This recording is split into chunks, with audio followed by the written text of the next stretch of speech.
ஸ்ரீமதே ராமானுஜாய நமः.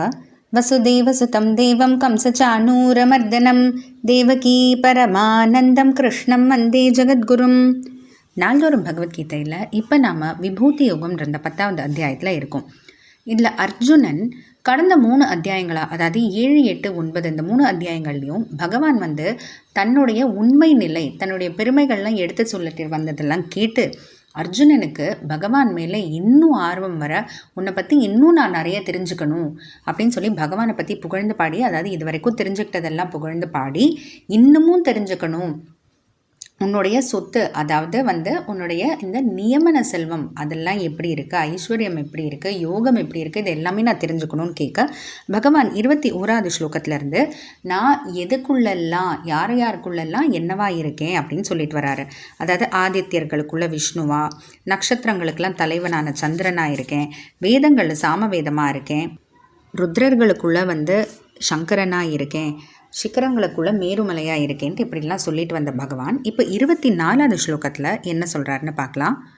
புரோதசாம் ச முக்கியம் மாம் வித்தி பார்த்த ப்ரஹஸ்பதிம் சேனானீநாமஹம் ஸ்கந்தஹ சரசாமஸ்மி சாகரஹ. சரசாம் சாகரக அஸ்மி, அதாவது சரசுக்கள்னால் குளங்களுக்குள்ளேன்னு சொல்கிறத விட ஓடாத நிலைத்திருக்கும் தண்ணீர் நிலைகளுக்குள்ள நான் சாகரமாக இருக்கேன் அப்படின்ட்டு நம்ம நினைக்கலாம். இப்போ சமுத்திரத்தில் அலை மோதுதே அப்படின்ட்டு, அதாவது இந்த சமுத்திரமே ஓடலை இல்லையா, அந்த அலைகள் முன்னாடியில் அந்த சமுத்திரத்தில் இருக்கக்கூடிய அந்த தண்ணீர் தான் போகுதே தவிர அந்த சமுத்திரம் எப்போவுமே நிலையாக தான் இருக்குது. எல்லா நதிகளுக்குள்ளே இருக்கிற தண்ணீரும் சமுத்திரத்துக்குள்ளே தான் கலக்குது. ஆனால் அந்த நடு சமுத்திரத்தில் போய் பார்த்திங்கன்னா அப்படியே அமைதியாக இருக்கும், எந்த ஒரு ஓட்டமும் இல்லாமல். அதனால் ஓடாத நிலைத்திருக்கும் தண்ணீர் குளங்களுக்குள்ளே நான் சாகரமாக சமுத்திரமாக இருக்கேன்னு சொல்கிறாரு. சேனா நீனாம் அகம் ஸ்கந்தக. சேனா நீனாம்னா சேனானி அப்படின்னா முக்கிய படை தளபதி அப்படின்னு அர்த்தம்.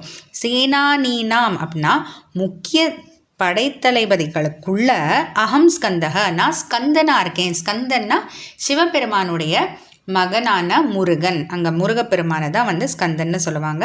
அதனால் முக்கிய படைத்தளபதிகளுக்குள்ள நான் ஸ்கந்தனா முருகனாக இருக்கேன் அப்படின்ட்டு சொல்கிறாரு.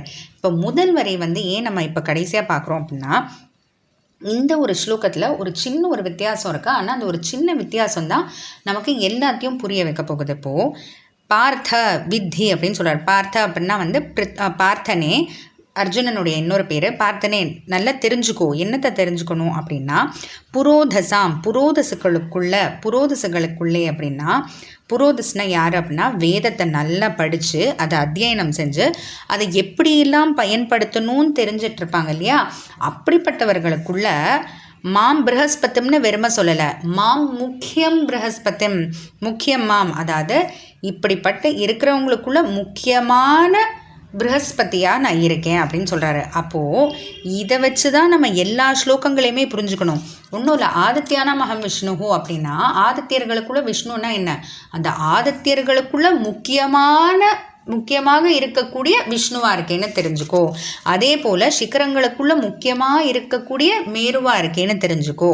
ருத்ரர்களுக்குள்ள ரொம்ப முக்கியமாக இருக்கக்கூடிய சங்கரனாக இருக்கேன்னு தெரிஞ்சுக்கோ. அப்படின்ற மாதிரி தான் நம்ம எல்லா ஸ்லோகங்களுமே புரிஞ்சுக்கணும். அப்போ இங்கே வேதத்தை நல்லா படித்து அத்தியனம் பண்ணி அதை எப்படியெல்லாம் உபயோகிக்கணும் அப்படின்னு இருக்கக்கூடிய புரோதசங்களுக்குள்ள முக்கியமான நான் ப்ரஹஸ்பதியாக இருக்கேன் அப்படின்ட்டு.